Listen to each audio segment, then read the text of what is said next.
አሕባቢ ሁሉም ነገር እጅ ሲበዛበት ያስጠላል፣ ይበላሻል። በተለይ ደግሞ ትዳር ሲሆን ናም አንተ ትዳርህን የምትመራው እንደ ቤትህ እንጂ እንደ ጎረቤቶችህ አይደለም።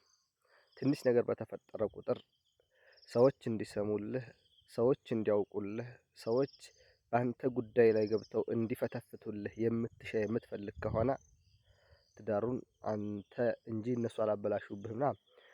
አንተ ትዳርህ ላይ የሆነ ነገር በተፈጠረ ጊዜ በግድግዶች መሃል በርህን ቆልፈህ ከዛች ከምትወዳት ሚስትህ ጋር ቁጭ ብለህ አውራውና ፍታው።